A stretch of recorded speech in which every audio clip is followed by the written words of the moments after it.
বাংলাদেশে এখন নানা বিষয় নিয়ে বিতর্ক হচ্ছে। দেশের রাজনৈতিক পরিস্থিতি, নির্বাচন, সংস্কার, নিরাপত্তা, নানা ইস্যু নিয়ে বৈদেশিক সম্পর্ক বিতর্ক হচ্ছে। এরকম একটা পরিস্থিতিতে দেশের বিশেষ করে রাজনৈতিক পরিস্থিতি এবং প্রধান লক্ষ্যসমূহ কি, অর্থাৎ সরকারের দিক থেকে, রাজনৈতিক দলগুলোর দিক থেকে, এই আলোচনাও অনেকে করবার চেষ্টা করছেন। বর্তমান রাজনৈতিক পরিস্থিতিতে দুটো প্রধান পক্ষকে আমরা দেখতে পাচ্ছি এবং প্রথমত অন্তর্বর্তীকালীন সরকার, যাদের দায়িত্ব হচ্ছে 5 আগস্টের ছাত্র জনতার যে গণ অভ্যুত্থান, সেই গণ অভ্যুত্থানের পরই জনগণের আশা আকাঙ্ক্ষা বাস্তবায়ন করা। দ্বিতীয়ত রাজনৈতিক দলগুলো, যারা নিজেদের স্বার্থ রক্ষা করতে চাইছে এবং ক্ষমতায় যাওয়ার কৌশল নির্ধারণ করছে। এবং এটা দোষের কিছু নয়। নির্বাচনকে সামনে রেখে রাজনৈতিক দলগুলো কীভাবে নির্বাচনে বৈতরণী পার হবে সেই চেষ্টা, সেই কৌশল তারা নিতেই পারে বা সেরকম পরিকল্পনা তারা করতেই পারে। বর্তমানে রাজনৈতিক দলগুলোর মধ্যে সংস্কারের বিষয়ে কোনো সুস্পষ্ট ঐকমত্য আমরা লক্ষ্য করছি না। কিছু দল দ্রুত নির্বাচন চাইছে, অন্যরা সংস্কারের প্রয়োজনীয়তা তুলে ধরছে। এবং সেটা কেন তুলে ধরছে বা চাইছে সেটা নিয়ে যথেষ্ট সংশয়ের অবকাশ রয়েছে। নির্বাচন বনাম সংস্কার, এই বিতর্ক পরিস্থিতিকে জটিল করে তুলছে। সরকার যদি তার দায়িত্ব যথাযথভাবে পালন করত তাহলে সংস্কারের সময় পাওয়া যেত, কিন্তু নিরাপত্তা নিশ্চিত করতে না পারা, অর্থনৈতিক সংকট মোকাবেলায় চরম ব্যর্থতা এবং রাজনৈতিক অস্থিরতা গোটা পরিস্থিতিকে আরও জটিল করে তুলেছে। এখানে আরেকটা বিষয় অত্যন্ত গুরুত্বপূর্ণ হয়ে উঠছে এই আলোচনায়, যেহেতু সরকার পারফর্ম করতে পারছে না, সেটা হচ্ছে যে সরকারের বৈধতারই এবং আইন শৃঙ্খলা পরিস্থিতি তো আলোচনার মধ্যে সবসময় আছে। প্রফেসর মোহাম্মদ ইউনূসের নেতৃত্বাধীন অন্তর্বর্তী সরকারের বৈধতা কোনো নির্বাচনের মাধ্যমে আসেনি, এটা আমরা সবাই জানি, বরং এটি জনগণের সমর্থনের ভিত্তিতে প্রতিষ্ঠিত। সরকার যত বেশি জনগণের প্রত্যাশা পূরণ করতে পারবে তত বেশি বৈধতা পাবে। কিন্তু সাম্প্রতিক সময়ে অপরাধ এবং আইন শৃঙ্খলা পরিস্থিতির অবনতি, সহিংসতার বৃদ্ধি এবং রাষ্ট্রীয় প্রতিষ্ঠানগুলোর দুর্বলতা সরকারের কার্যকারিতা নিয়ে প্রশ্ন তুলেছে। সরকার যদি সহিংসতা দমনে বা এই যে মব কালচার শুরু হয়েছে সেটা দমনে কার্যকর পদক্ষেপ নিতে ব্যর্থ হয়, তাহলে তার গ্রহণযোগ্যতা কমতে থাকবে। আইন শৃঙ্খলা রক্ষাকারী বাহিনী অতীতে রাজনৈতিক দলের অংশে পরিণত হয়েছিল, যার ফলে তাদের নিরপেক্ষতা নষ্ট হয়েছে। এখন পুলিশ প্রশাসনের মধ্যে বিশ্বাসযোগ্যতা পুনরুদ্ধারের জন্য সংস্কারের প্রয়োজনীয়তা রয়েছে এবং একটা পুলিশ সংস্কার কমিশনও হয়েছে, আপনারা জানেন। কিন্তু সরকার স্বাধীন পুলিশ কমিশন গঠনের যত পদক্ষেপ নিতে আগ্রহ দেখাচ্ছে, পুলিশ কমিশন গঠনের মতো পদক্ষেপ নিতে কিন্তু কোনো আগ্রহ দেখাচ্ছে না। এই যে রাজনৈতিক সংস্কার নিয়ে এত কথা হচ্ছে, এখানে দলগুলোর ভূমিকা কি? বাংলাদেশের রাজনৈতিক সংস্কৃতি দীর্ঘদিন ধরে চাঁদাবাজি, টেন্ডারবাজি এবং রাজনৈতিক দলের যে আর্থিক অনিয়ম, তার মধ্য দিয়েই কিন্তু গড়ে উঠতে দেখেছি আমরা। নির্বাচন কমিশন সংস্কার কমিশনের প্রতিবেদনে কিছু প্রস্তাব দেওয়া হয়েছে, সেটা আমরা জানি, যার মধ্যে রয়েছে দলীয় অর্থায়নের স্বচ্ছতা নিশ্চিত করা এবং রাজনৈতিক দলগুলোর কর্মকাণ্ডের উপর নজরদারি বাড়ানো। কিন্তু মূল সমস্যা সেটা হচ্ছে যে দলগুলো নিজেদের প্রচলিত ব্যবস্থার বাইরে যেতে একেবারেই আগ্রহী নয় এবং এই যে রাজনৈতিক দলগুলোর উপর নজরদারি, সেটি নিয়েও তাদের মধ্যে যথেষ্ট রকমের সংশয় এবং সন্দেহ রয়েছে। নির্বাচন কমিশন যদি দলগুলোর আর্থিক লেনদেনের স্বচ্ছতা নিশ্চিত করতে পারে এবং কোনো দল যদি আর্থিক অনিয়মে জড়িত থাকে তবে তার বিরুদ্ধে ব্যবস্থা নিতে পারে, তাহলে অনেকেই মনে করেন যে রাজনৈতিক সংস্কৃতি পরিবর্তনের একটা সম্ভাবনা রয়েছে। নির্বাচন এবং বনাম যে সংস্কার বিতর্ক গত কয়েক মাস ধরে আমরা লক্ষ্য করছি, সে প্রেক্ষিতে এটা বলা যেতে পারে যে নির্বাচন গণতন্ত্রের একটি অপরিহার্য অংশ, একটা প্রাথমিক ন্যূনতম পূর্ব শর্ত। কিন্তু নিজেই এই নির্বাচন নিজে একটা গণতান্ত্রিক রাষ্ট্র তৈরি করে না। একটা ভালো নির্বাচন কোনো ভালো গণতন্ত্রের গ্যারান্টি দেবে না, কিন্তু গণতন্ত্রের জন্য নির্বাচনটা খুব জরুরি এবং গণতন্ত্রের জন্য প্রয়োজন শক্তিশালী প্রতিষ্ঠান, যেখানে জনগণের অংশগ্রহণ নিশ্চিত করা হবে এবং ক্ষমতার কেন্দ্রীভবন রোধ করা হবে। অতীতে বাংলাদেশে তত্ত্বাবধায়ক সরকার ব্যবস্থা আনা হয়েছিল, আমরা সবাই জানি। সব দলগুলো ঐকমত্যের ভিত্তিতে সেটা এনেছিল, কিন্তু পরবর্তীতে সংবিধান সংশোধনের মাধ্যমে শেখ হাসিনার সরকার সেটি বাতিল করে দেয়। ফলে কেবল নির্বাচনের উপর গুরুত্ব দিয়ে গণতন্ত্র প্রতিষ্ঠা সম্ভব নয়। কিন্তু এটা বলে যারা কথা শেষ করছেন, আমি তাদের সঙ্গে একমত নেই। নির্বাচন ছাড়াও গণতন্ত্র সম্ভব নয়। সরকারের উচিত নির্বাচন এবং সংস্কারকে পৃথকভাবে না দেখে সমন্বিতভাবে বিবেচনা করা।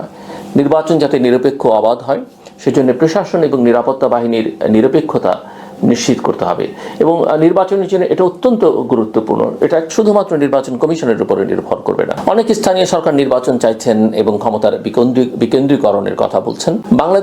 বাংলাদেশে স্থানীয় সরকার ব্যবস্থা গুরুত্বপূর্ণ ভূমিকা রয়েছে। তবে 5 অগস্টের অভ্যুত্থানের পর স্থানীয় প্রশাসনের কার্যকারিতা কমে গেছে এবং আমরা জানি যে স্থানীয় সরকার ব্যবস্থাকে যথেষ্ট পরিমাণে শক্তিশালী করানোর গুরুত্বটা রয়েছে বটে, কিন্তু কখনই শক্তিশালী করবার দিকে মনোযোগ কোনো সরকারই দেয়নি। মানুষ এখন সেবা পেতে 5 তারিখের পর থেকে অগস্টের প্রশাসনের উপর নির্ভর করছে, যা দীর্ঘ মেয়াদে কার্যকর সমাধান নয়। স্থানীয় জনপ্রতিনিধিদের ভূমিকা পুনঃস্থাপন করা অত্যন্ত জরুরি।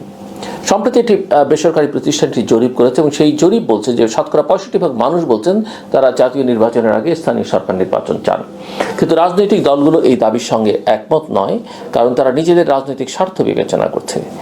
নির্বাচন কমিশন যদি সিটি কর্পোরেশন নির্বাচন দিয়ে, কারণ স্থানীয় সরকার উপদেষ্টা আগে সব স্থানীয় সরকারের সবগুলো টায়ারের কথা বললে শেষে সিটি কর্পোরেশন পৌরসভার কথা বলছেন, তো সিটি কর্পোরেশন নির্বাচন দিয়ে একটি পরীক্ষামূলক নির্বাচন আয়োজন করে, তাহলে ভবিষ্যতের চ্যালেঞ্জগুলো চিহ্নিত করা সম্ভব হবে বলে কেউ মনে করেন। এদিকে সাম্প্রতিককালে এই বিষয় নিয়ে অনেকেই কথা বলছেন। আমরা জানি যে জাতিসংঘের মানবাধিকার সংস্থার বক্তব্য এবং সেনাবাহিনীর ভূমিকা কি আসলে। আপনারা জানেন যে সম্প্রতি জাতিসংঘের মানবাধিকার বিষয়ক হাই কমিশনের এক বিবৃতি নিয়ে বিতর্ক সৃষ্টি হয়েছে এবং বলা হচ্ছে যে সেনাবাহিনী যদি গণ অভ্যুত্থানে বাধা দিত তাহলে তাদের জাতিসংঘ শান্তিরক্ষা মিশনের অংশগ্রহণের সুযোগ কমে যেত।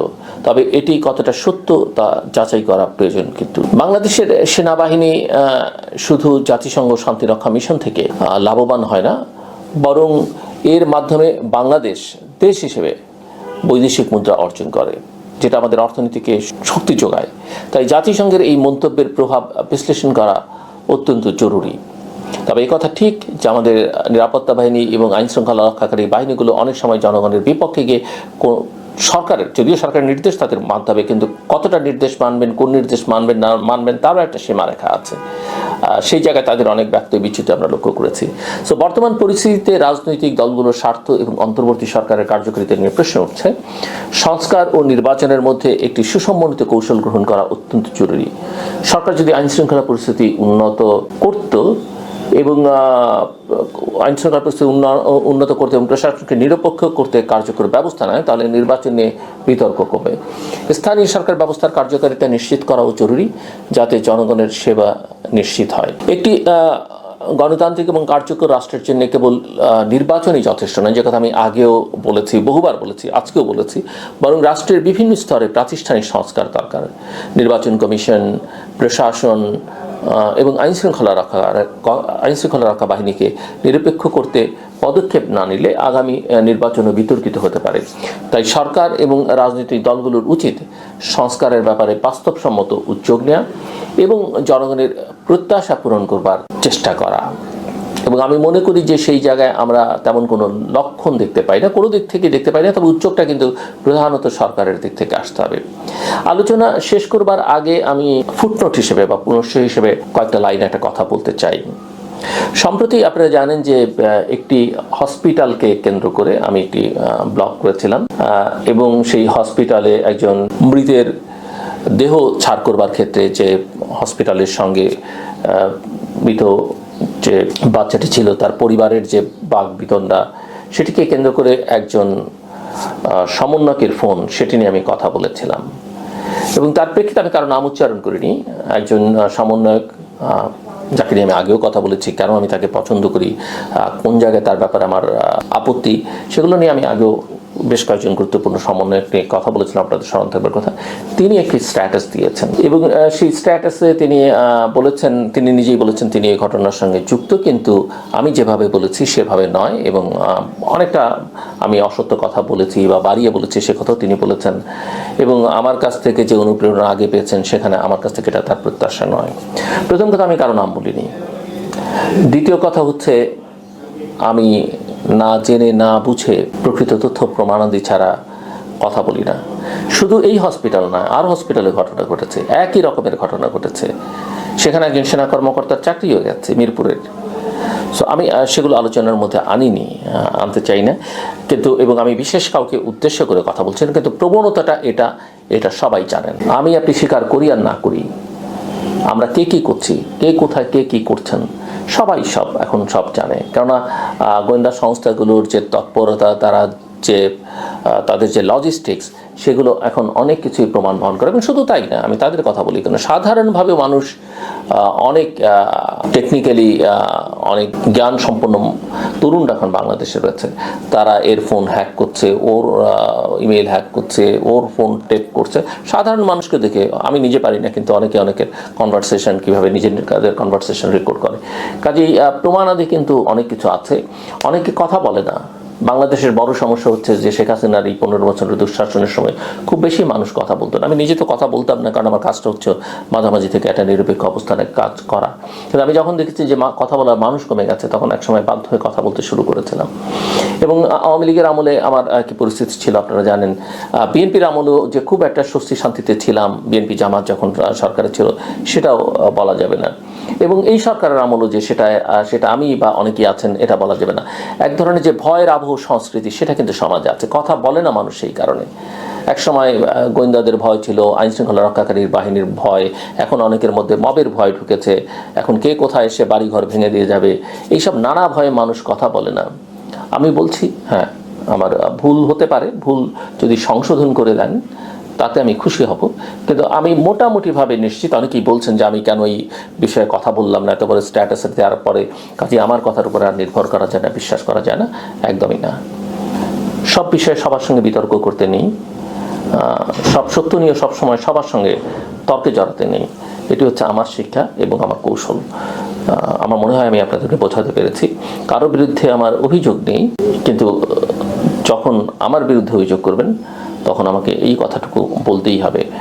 যা ঘটছে সেটা তুলে ধরা, বিশ্লেষণ করাই আমার পেশাগত দায়িত্ব, এবং আমি সেই কাজটাই করছি। ব্যক্তিগত কোনো রেষারেষি নেই, চাওয়া পাওয়া নেই, এটা সবাই মাথায় রাখবেন।